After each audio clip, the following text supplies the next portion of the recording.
right, so they say, very dark man, you should be scared of the AIG. I cannot be scared of the AIG. I have the full fact of the case. Everything about the case is here. Everything. But you see, this is the most important part. It is this report that exposed Jimohmosh. As you can see, this is a police investigation report from Panti. It is signed. You can see the police stamp, everything. This one is what exposed him completely. We are going to come to this, right? Let me show you the documents I have. This is the investigation of Jimohmosh. This is the reason why Ahmed was arrested. It's this investigation and recommendation that made them arrest Ahmed. This nonsense that they did here. So let me tell you how well informed I am of this case. This is the suspect statement. This is suspect statement.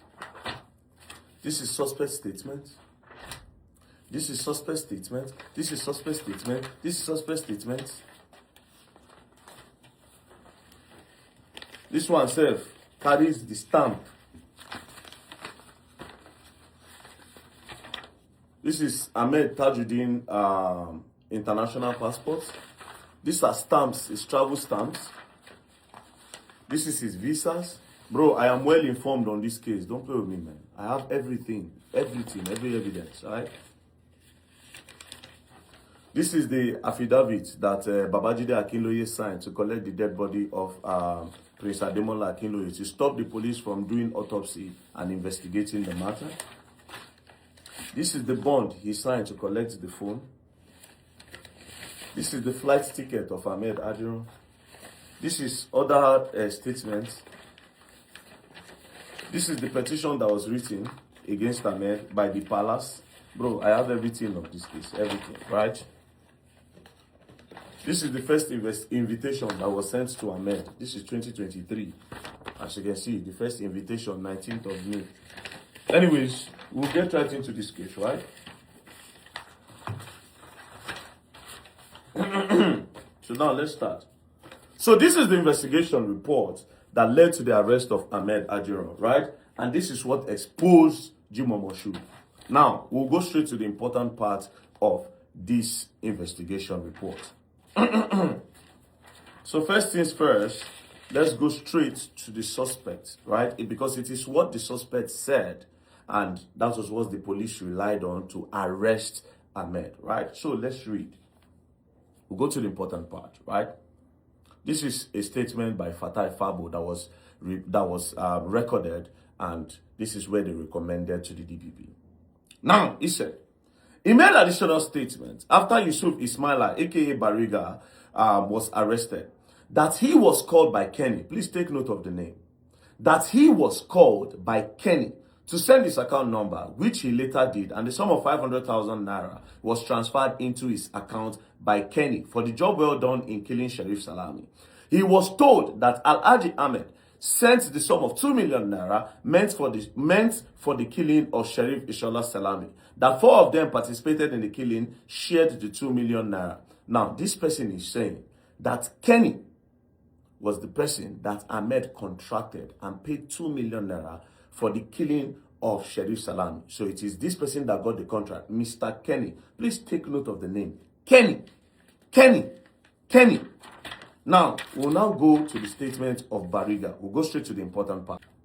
He said the 4 of them all participated in the killing of Sheriff Aborim. And few days later, Ahmed Ajiron sent the sum of 2 million naira through Bode to them to share for the job well done. He said Bode is currently living in Germany.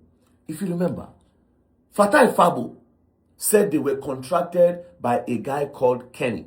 And it is that Kenny that Ahmed gave the 2 million naira. And it's that 2 million naira that they shared. The contractor is Kenny. Now, Bariga is saying the person that contracted them is Bode. So who contracted you guys? Do you understand? 2 people that participated in the murder of Sheriff Salami have 2 different answers. One is saying it is Kenny. The other person is saying it is Bode. So who actually contracted you guys? We'll find out later. This Kenny and Bode, we're going to see what happened to them. Jimohmosh, man. Anyways, let's go to the finding. From the investigation so far conducted, the following facts emerge. So police have now concluded. So this is what they found out. This is what AIG Moshood found out from all the investigation he did. So we'll go straight to 4.2. That on the 26th of August 2024, Prince Ademola Akinloye, the son of the sitting chief of Ajiran Land, was also murdered in broad daylight. And the matter reported to the police, but investigation has not been concluded. There's a reason why I started from this. So it said that on the day Prince Ademola Akinloye was unalive, on the 26th of August 2024, it was reported to the police, but investigation has not been concluded. Please put that at the back of your mind. Now, again, we'll go to 4.11. That Fabo knows nothing on the killing of the late Prince Ademola Akinloye, and on that day, he was in Ibadan. He was not in Lagos, right? Now, we go again. There's a reason why I'm making emphasis on this. Now we go to 4.14. That Yusuf Ismaila, aka Bariga, confirmed to the police that himself, Fabo, Kenny, Mascot, killed Sheriff Abowarim on the order of Ahmed Ajiran. And he sent to them the sum of 2 million naira through Bode, who is presently living in Germany for the killing of Sheriff Isola Salami. Right? Now we go down again. That both Shafi Fatai, aka Fabo, and Yusuf Ismaila, aka Bariga, deny involvement in killing of Prince Ademola Akinloye. Now, there's a reason why I kept on making emphasis on Prince Ademola Akinloye. Here's the thing. First things first, the police admitted, right, that the investigation have not been concluded. Fatai and Bariga have said they don't know anything about the death of Prince Ademola Akinloye. They don't know anything. Now, let's go to the recommendation, right? The recommendation that they gave to DPP. This is the recommendation that made them go to arrest Ahmed, right? If you go down, you say, in the meantime, efforts are still much in place to unravel the suspect behind the killing of Prince Ademola Akinloye, the son of Oba Adetunji Akinloye, the Ojumu of Ajiran, Etiosa local government area of Lagos. Now, it is clear that they never did any investigation on who unalive Prince Ademola Akinloye. From this whole investigation report, Bariga, first of all, police admitted that the investigation have not been concluded. Secondly, the suspects, Bariga and Fabo, consistently denied that they don't have any knowledge whatsoever to who unalive Prince Ademola Akinloye. And the police also recommended that in the meantime, effort are still much put in place to unravel the suspect behind the killing of Prince Ademola Akinloye. So please make it make sense and explain to me why you people now pinned the murder of Ademola Akinloye on Ahmed Ajiran if the police have not done investigation. So what is the point? And now Jimo keep on going and doing press conferences and saying that Ahmed is on multiple murder. That Ahmed literally, because what he was putting out there is insinuating that Ahmed committed multiple murder.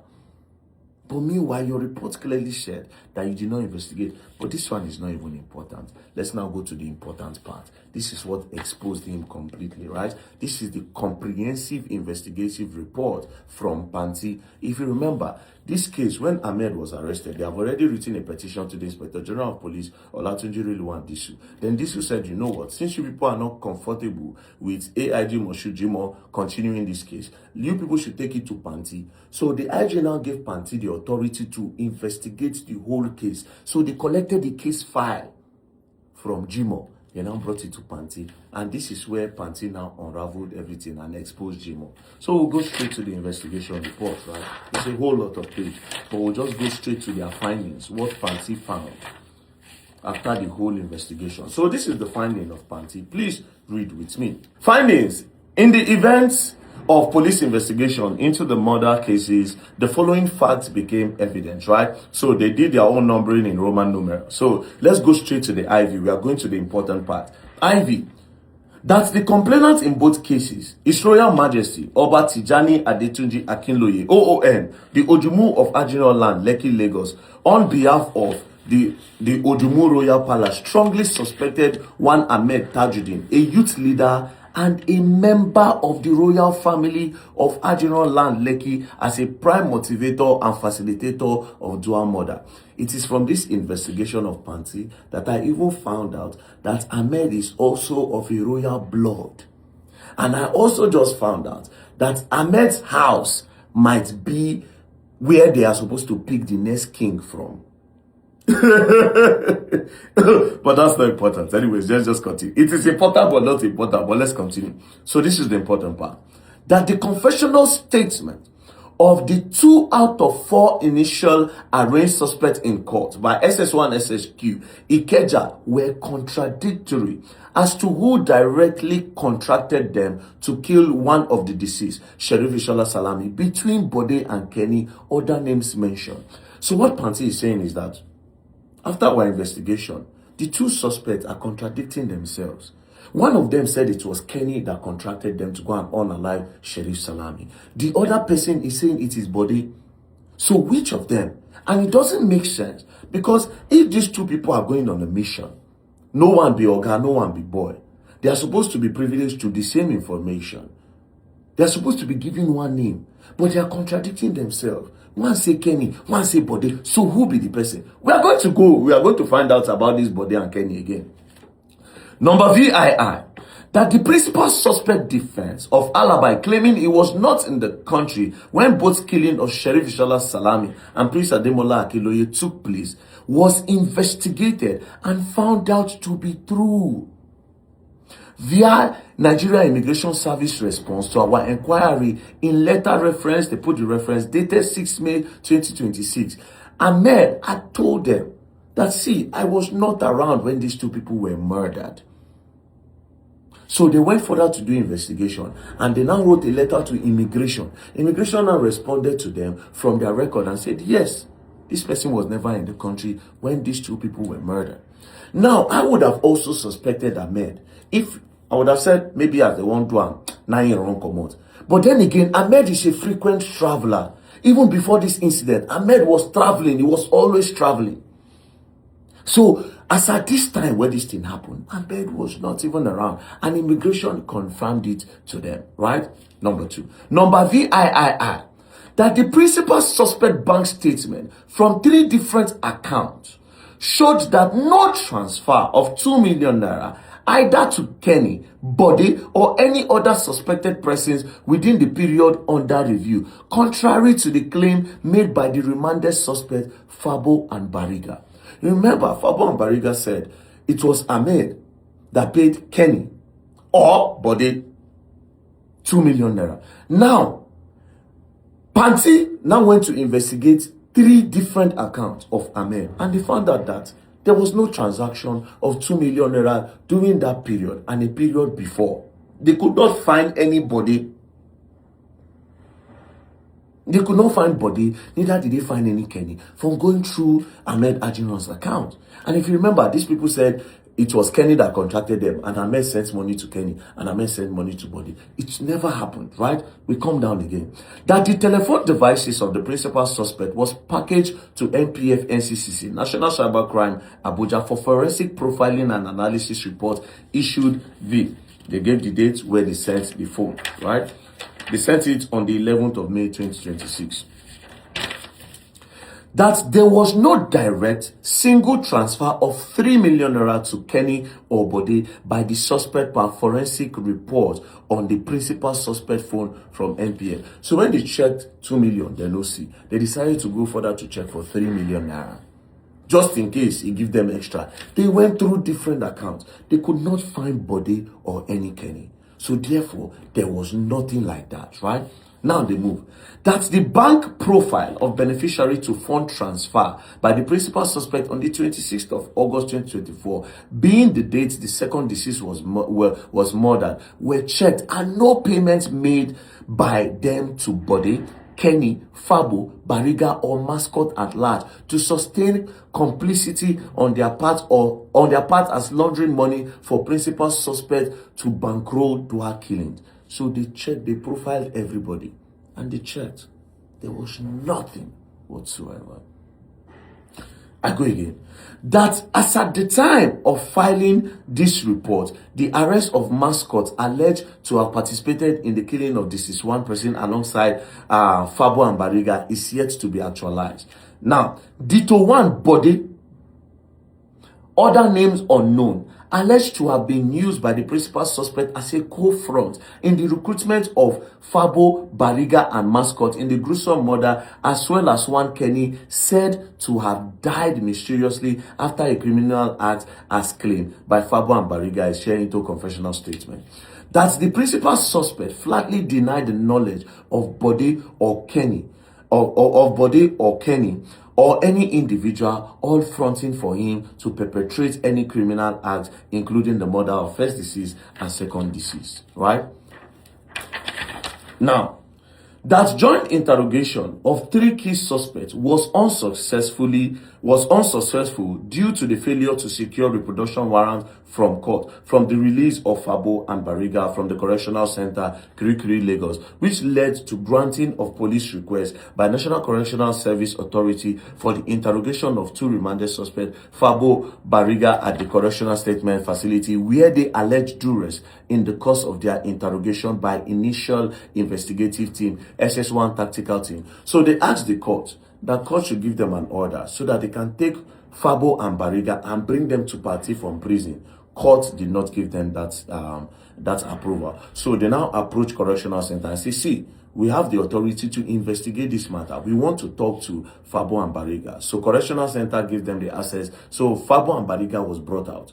Now, when Fabo and Bariga was brought out, there were a lot of witnesses from the Correctional Center, and investigation started. When they investigated, Fabo and Bariga said, come, all those things that we said, it is because they torture also. This Ahmed that we called, it is under duress. Because they wrote it down in their statement that it is under duress, that they were tortured. That they were tortured. That was why they mentioned his name. Now, let's go to the recommendation of this case. This is what they recommended. And this is why I was saying DPP, and I was laughing. This is the recommendation to DPP and the conclusion of the investigation, right? The most sought-after principal suspect in this case, Ahmed Tajuddin Akambi, having finally been arrested by Interpol, handed over to the Lagos State Police Command and interrogated by this department, denied all allegations against him as being instrumental to the gruesome murder of the 2 deceased persons, Sheriff Isola Salami and Prince Ademola Akinloye, either directly or remotely. Investigation carried out indeed established that the suspect was far away outside the country as at the time of the 2 murder incident. However, significantly aided investigation carried out by this department established the principal suspect close affinity to the self-confessed Fabo and Bariga, currently on remand at Medium Correctional Facility, Lagos. The doe found in the principal suspect an expedient and inevitable reporting authority right from the inception their ordeal when first arrested to their current remand in prison. They confessed and self-admitted to the initial investigating team as the main actors to the actual killing of the first deceased, Sheriff Isola Salami, through the instrumentality of one Bode and Kenny, who they claim was hired and solely financed by the principal, Ahmed Ajiron Akambi, to perpetrate the criminal act. Unfortunately, Bode's arrest is yet to be actualized by this department, while Kenny is said to have died mysteriously, thus foreclosing nexus being established against them and the principal suspect. Now, this Bode that Bariga said contracted them and paid them 2 million from Ahmed, they said they have not been able to arrest him. Because according to them, Bode is in Germany. And they are not sure about the Bode because they didn't give them any information leading to Bode. They don't have picture of Bode. They don't have phone number of Bode. They don't know nothing about Bode. So therefore, Bode is just a ghost name. And the Kenny that was mentioned by Fabo, they said Kenny had died.